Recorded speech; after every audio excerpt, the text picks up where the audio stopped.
Assalamualaikum warahmatullahi wabarakatuh. Waalaikumsalam warahmatullahi wabarakatuh. A. Perencanaan usaha Eits, intro dulu.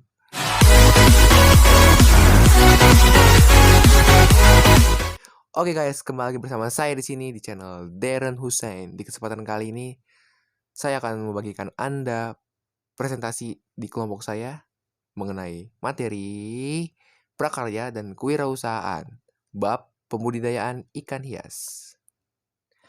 Tapi kali ini saya tidak sendirian. Saya ditemani dengan teman saya. Perkenalkan, nama saya Nurudin Ihsan Afandi dari kelas 11 MIPA 5. Halo, perkenalkan nama saya Nadia Andrea Wijaya dari kelas 11 MIPA 5. If you feel lonely, I could be lonely with you. Perencanaan usaha pembenihan ikan hias. 1. Ide dan peluang usaha ikan hias. Pasar ekspor ikan hias di dunia sangat luas, namun jika hanya mengandalkan tangkapan alam tidak mungkin memenuhi permintaan pasar, apalagi perdagangan ikan hias tangkapan pun sudah dilarang. Pasar ikan hias di Indonesia secara global mencapai 20%. Dari jumlah itu, 95% masih ditangkap dari laut lepas dan hanya 5% yang dibudidayakan. Upaya yang dilakukan untuk mengembangkan peluang usaha ikan hias yang melalui usaha budidaya ikan hias namun tidaklah menghasilkan ikan hias yang memiliki kualitas ekspor. Beberapa jenis ikan hias sudah dapat dibudidayakan di Indonesia, diantaranya arwana, koi, cupang, dan maskoki. Sumber daya yang dibutuhkan dalam pembenihan ikan hias. Sumber daya yang dibutuhkan untuk membuat usaha pembenihan ikan hias tidak jauh berbeda dengan usaha pembenihan ikan pada umumnya, yaitu dari aspek manusia atau tenaga kerja, uang berupa modal usaha, material atau bahan seperti pakan dan induk ikan, dan lain-lain. Peralatan berupa media hidup ikan, dan sistem kerja dan pemasaran. Sumber daya yang paling penting dalam usaha pembenihan ikan hias adalah sumber daya manusia, yaitu tenaga kerja, dan bahan berupa induk ikan hias. Hal tersebut dikarenakan karena belum banyak petani ikan yang mampu membenihkan ikan hias, karena dalam pembenihan ikan hias diperlukan keahlian khusus. Ketiga, perencanaan usaha pembenihan ikan hias. Untuk membuat usaha yang utama, yaitu harus memiliki nama perusahaan atau badan usaha, lokasi, komoditas yang akan dipasarkan, konsumen atau pangsa pasar, partner kerja personil, dan modal usaha. Dalam merencanakan usaha pembenihan, yang harus diperhatikan secara detail adalah menetapkan skedul dalam jangka waktu pelaksanaan pembenihan, seperti perencanaan produksi. Perencanaan produksi diperlukan untuk menetapkan bahan-bahan, peralatan, sistem kerja, dan jangka waktu yang dibutuhkan dalam satu siklus. Kebutuhan pasar terhadap kebutuhan benih ikan hias. Kebutuhan pasar terhadap benih ikan hias di tahun 2015-an, prospek ikan hias tetap cerah, harga jual ikan hias air tawar maupun air laut tetap stabil. Saat ini, pendapatan per kapita ikan hias di Indonesia setiap tahunnya mengalami peningkatan. Tercatat pada 2013, produksi ikan hias mencapai 1.040 juta ekor, meningkat dari 2012 sebesar 983 juta ekor. Oleh sebab itu, usaha pembenihan ikan hias dibutuhkan karena produksi ikan hias sebagian masih berasal dari alam dan belum banyak petani ikan yang mampu melakukan pembenihan ikan hias. 11 MIPA 5. Aneka produk ikan hias. Ada ikan awanas, Scalophagus sp, merupakan spesies asli Indonesia dengan habitat aslinya yaitu rawa-rawa dan sungai-sungai Kalimantan dan Papua. Benih arwana dengan ukuran 2 inci dapat dijual dengan harga 25.000 sampai 250.000. Kedua, ada ikan koi, Cyprinus carpio. Secara besar diklasifikasikan dalam 13 kategori, yaitu kohaku, sangke, showa, beko, surimono, asagi, shushui, tancho, hikari, koromo, ogon, kinginrin, dan kawarimono. Harga benih koi dijual dengan harga 1.000 per ekor untuk 5-7 cm dan 300 perak untuk per ekor untuk 1-3 cm. 3. Terdapat ikan maskoki, atau Carassius auratus merupakan jenis ikan air tawar yang hidup di perairan dangkal dan memiliki tubuh yang bulat, matanya lebar, kepala lancip, ukuran mulut sedang, insang berlembar, serta sirip ekor yang panjang dan lebar tanpa belahan. Harga benih bervariasi tergantung dari jenis, warna, dan ukuran ikan tersebut. Terakhir ada ikan cupang. Betta sp adalah ikan air tawar dengan asal dari beberapa negara Asia Tenggara. Cupang jarang sekali dijual dalam ukuran benih, biasanya dijual dengan ukuran relatif besar yaitu antara 7-9 cm dengan harga ikan cupang 5.000 sampai 10.000 tergantung dari jenis dan kualitas ikan. Lalu apa manfaat produk ikan hias? Itu mengurangi stres dan keletihan. Dalam ilmu Feng Shui, kolam ikan hias di rumah membawa hoki bagi penghuni rumah. Ikan dipercaya dapat mengusir stres seperti koi dinilai dapat mengusir qi atau pengaruh buruk yang berada di dalam rumah. Perencanaan produksi. Ada penetapan jenis ikan hias yang dibudidayakan, penetapan modal usaha, penetapan sarana dan prasarana, penentuan alat dan bahan yang digunakan, penentuan schedule atau jadwal pemijahan dan pemanenan, penentuan rencana sistem pemasaran. Apa aja alat dan bahan yang dibutuhkan?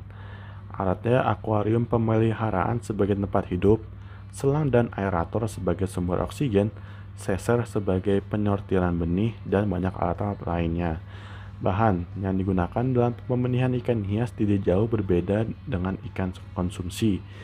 Yang membedakannya adalah media pemeliharaan yang dapat menggunakan akuarium atau kolam terpal berukuran kecil, bahkan dapat menggunakan botol bekas seperti pembenihan ikan cupang. Lalu prosesnya gimana aja? Yang pertama ada persiapan sarana dan prasarananya, yaitu bak plastik, akuarium, bahkan botol bekas. Kedua, pemeliharaan induk. Ini bertujuan untuk menumbuhkan dan mematangkan gonad, sel telur dan sperma. Penumbuhan dan pematangan ikan dapat dipacu melalui pendekatan lingkungan, pakan, serta hormonal. Ketiga, pemijahan induk. Ini proses pembuahan telur oleh sperma. Induk yang telah matang gonad berarti telah siap pemijahan. Proses pemijahan dapat berlangsung secara alami dan bantuan.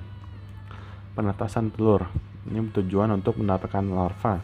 Untuk itu, telur hasil pemijahan diambil dari bak pemijahan kemudian diinkubasikan dalam media penetasan. Pemeliharaan larva dan benih. Setelah lebih dari 3 hari menetas, biasanya benih cupang akan mencari makan. Makanan yang paling baik untuk burayak cupang adalah kutu air, Artemia, atau microworm. Pemeriksaan kualitas. Ini dapat dilakukan melalui 3 tahap, yaitu menentukan standar kualitas produk, mengadakan tindakan koreksi, merencanakan perbaikan secara terus-menerus untuk menilai standar yang telah ditetapkan. Pengawasan produk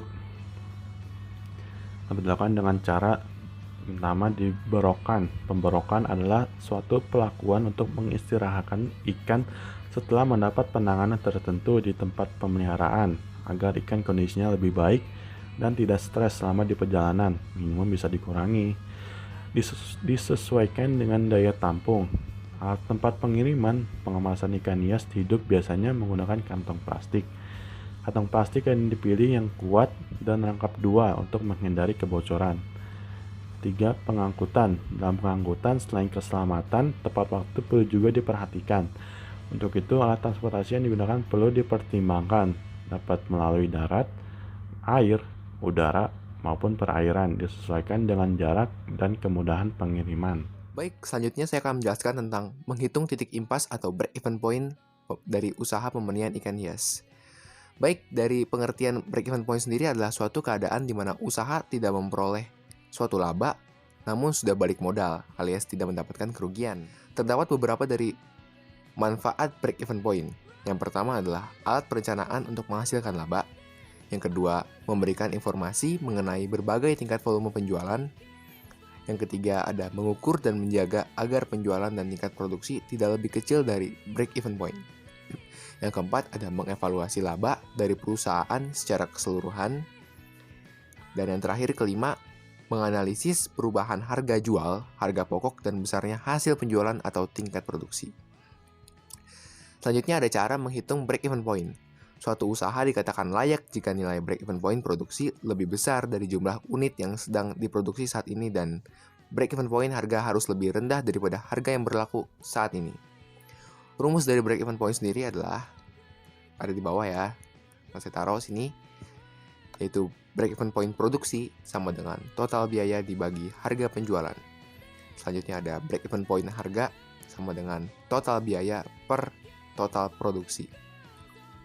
Contoh menghitungnya akan saya berikan di sini fotonya. Baik, selanjutnya saya akan menjelaskan tentang promosi produksi hasil usaha pembenihan ikan hias. Pengertian promosi tersendiri yaitu adalah salah satu kegiatan pemasaran yang penting bagi perusahaan dalam upaya mempertahankan kelangsungan hidup perusahaan, serta meningkatkan kualitas penjualan untuk meningkatkan kegiatan pemasaran dalam hal memasarkan barang atau jasa dari suatu perusahaan tersebut. Tujuan strategi promosi penjualan, tujuan utamanya dari strategi promosi itu tertentu yaitu pastinya meningkatkan permintaan barang atau jasa yang ditawarkan dengan berbagai cara seperti menggunakan diskon besar-besaran yaitu potongan harga dan menggunakan sampel gratis untuk produk-produk baru, menambahkan hospitality terhadap konsumen yang membeli banyak produk yang ditawarkan dan segala macam lainnya. Selanjutnya adalah fungsi strategi promosi penjualan. Yang pertama, mengetahui produk yang diinginkan konsumen. Yang kedua, mengetahui tingkat kebutuhan konsumen atas suatu produk. Yang ketiga, mengetahui cara pengenalan dan penyampaian produk hingga sampai ke konsumen. Yang keempat, mengetahui harga sesuai pasaran. Yang kelima, mengetahui strategi promosi yang tepat kepada para konsumen. Yang keenam, mengetahui kondisi persaingan pada dan cara mengatasinya. Yang ketujuh, menciptakan image sebuah produk dengan adanya promosi. Selanjutnya, cuma segitu saja ternyata. Selanjutnya saya akan menjelaskan tentang kegiatan promosi penjualan. Kegiatan dari promosi penjualan itu ada beberapa. Yang pertama ada mulut ke mulut atau testimonial. Lalu ada promosi melalui jejaring sosial. Yang ketiga ada loyalty program. Yang keempat ada upselling. Lalu yang kelima ada mengadakan suatu pameran. Lalu keenam ada blog dan video. Dan yang terakhir ada stiker promosi di tempat-tempat menunggu. Laporan kegiatan usaha pembenihan ikan hias. Apa sih itu laporan? Laporan adalah segala sesuatu baik itu peristiwa atau kegiatan yang dilaporkan dan dapat berbentuk lisan maupun tertulis berdasarkan fakta atau peristiwa yang terjadi. Laporan memiliki berbagai jenis seperti laporan penelitian dan laporan perjalanan. Bagaimana cara menganalisisnya? Yaitu menyimak laporan dengan saksama sehingga dapat menangkap informasi yang disampaikan secara utuh dan lengkap serta terperinci. Lalu memahami isi laporan dan bentuk, isi maupun kebahasaan. Menguraikan secara detail atau rinci pokok-pokok isi laporan. Melakukan pengecekan terhadap setiap hal yang dilaporkan secara detail dan cermat. Tidak mencampur adukan antara fakta yang bersifat objektif dan opini atau pendapat yang cenderung bersifat subjektif.